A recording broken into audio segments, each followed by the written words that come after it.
तो गाइस हिंदी का एग्ज़ाम आने वाला है और बाकी सारे एग्ज़ाम में तो मैंने लास्ट रात पढ़ के सही पेपर निकाल दिया था, लेकिन हिंदी में थोड़ी घबराहट हो रही थी। तो यही मैं देखते देखते अपनी एक पुरानी डायरी खोलने लगी और मुझे मेरी पुरानी जो मैंने टीचर से पूछी थी शुरुआत में 10th के, तो वो टिप्स मिल गई। तो मैंने सोचा कि आप सभी के साथ शेयर कर दूं। तो इस वीडियो में हम देखेंगे ऐसे लिखने का तरीका और जो जनरल ग्रामर वगैरह होती है, और मोस्ट इम्पॉर्टेंटली जो पोएम और जो शॉर्ट स्टोरी होती है, मतलब ओवरऑल पूरी हिंदी में कैसे स्कोर करें सही। So let's start. पहले थोड़ी जनरल जो टिप होती हैं वो देख लेते हैं कि कैसे लिखें, हाउ टू राइट ऐसे। ठीक है, तो देखो, एक तो ये होते हैं कि तुम्हें जो भी वर्ड हाईलाइट करने हैं, क्योंकि हम वैसे तो बोर्ड में एक ही पेन का यूज़ करते हैं, तो जो भी वर्ड तुम्हें लगता है कि तुमने बहुत अच्छे अच्छे लिखे हैं उनको अंडरलाइन कर देना, ये इम्पॉर्टेंट है। और टोटल कितने पेज लिखने होते हैं तो वो मैं बताऊंगी। सबसे पहले कुछ टिप्स जो पहले की थी उनको कवर अप करते हैं। देखो, ये तो सभी को पता है कि जो हमारी भाषा शैली है वो सही होनी चाहिए। और देखो, ये कोशिश मत करना कि भाई बात है एक पैराग्राफ की और हम उसे खींचे जा रहे हैं कि वर्ड्स ज़्यादा हो जाए, तो ऐसा नहीं है, ऐसा बिल्कुल मत करना। थोड़ा सा वो कहते हैं ना, संक्षिप्त में लिखना कोशिश करना, कि मतलब थोड़ा सा कम वर्ड्स का यूज़ हो और सही तरीके से लिख लो, अपनी बात को कह दो। ठीक है, ये बहुत इंपॉर्टेंट है। और एक जो क्वेश्चन आता है ना, जैसे हमें काफ़ी सारी चॉइसेस दी जाती हैं, तो उसमें जो अगर कोई भी क्वेश्चन पिक किया है तो एक बार देख लेना ये वर्ड, अगर ये लिखा हो, जैसे किसी क्वेश्चन में लिखा है या फिर लिखा है अथवा, तो उसमें चॉइस दी जाती है कि इस पर या इस पर अपने जो है विचार प्रकट करिए। ठीक है, और एक होती है और लगाओ, इस बात पर और इस बात पर। तो बच्चे उसी में कंफ्यूज हो जाते हैं कि बोथ का केस है या फिर इनमें से कोई एक अपना ओपिनियन बताना है। और जो बीच बीच में हम दोहे या मुहावरे कविता यूज़ करते हैं ना, उसमें बिना मतलब में किसी भी ऐसे ही राइटर का नाम मत लिख के आ जाना, क्योंकि जो चेक कर रहा है वो इंसान वैसे भी एक्सपीरियंस्ड होगा और वैसे भी वो चेक भी कर सकता है नेट के थ्रू। कुछ नहीं पता है तो लिख दो एक विद्वान कवि, एक विद्वान लेखक या एक विद्वान विचारक। ठीक है, ये चीज़ है। और वो ये बात तो सभी को पता है कि प्रस्तावना या भूमिका सबसे ऊपर लिखते हैं और सबसे लास्ट में उपसंहार और निष्कर्ष। अब देखो, इतनी बात तो जनरल हो गई। अब थोड़ा सा एक एग्जाम्पल लेके बताती हूँ, एक कोई क्वेश्चन ऐसे जो दिमाग में मेरे आ रहा है वो लेकर चलो देखते हैं। तो सेकंड क्वेश्चन क्या था हमारा कि कितने पेज लिखने हैं, कैसे, how to divide your essay, how many pages we have to write. तो देखो, जैसे क्वेश्चन लिखते हैं, जैसे वृक्षारोपण क्या है, वृक्षारोपण का महत्व बताएं, वृक्षों पर खतरा, और जैसे ऐसी कुछ और लाइनें लिखी हो, वृक्षों के संरक्षण के उपाय वगैरह ऐसे बोला हो।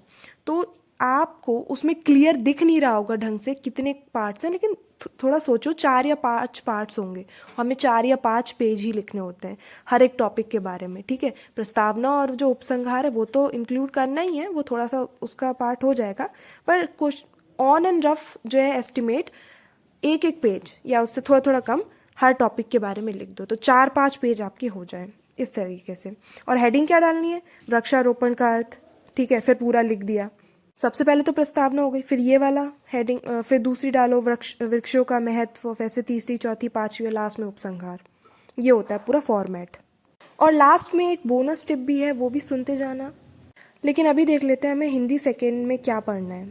ठीक है, जो पोएम है, तो ये थर्ड क्वेश्चन हमारा, ये पोएम है और ये जो हमारी शॉर्ट स्टोरी है उसमें क्या क्या पढ़ना होता है। स्टोरी का प्लॉट वगैरह तो देखो गई, थीम वगैरह, उसमें ये और है कवि, लेखक, इन सब के बारे में सारी इन्फॉर्मेशन पता होनी चाहिए। जो पात्र हैं, मतलब कैरेक्टर हैं, जो कैरेक्टर स्केच जैसे हम लोग मर्चेंट ऑफ वेनिस में पढ़ते, तो उस हिसाब से थोड़ा आपको पढ़ना पड़ेगा उस पात्र की विशेषता।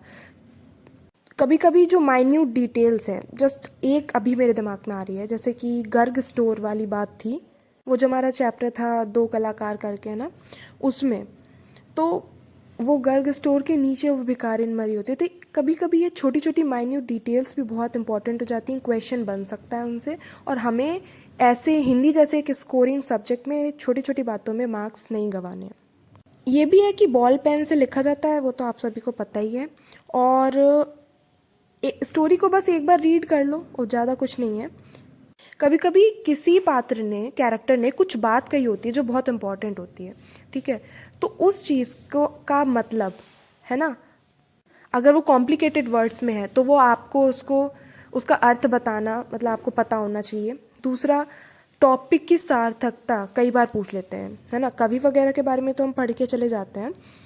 तो स्टोरी या फिर पोएम का जो उसकी जो हेडिंग होती है ना, वो सही है या नहीं, मतलब सही तो है ही, उसकी सार्थकता बतानी होती है कि वो किन किन वजहों की वजह से सूटेबल है एकदम। और अब आते हैं आज की बोनस टिप की ओर।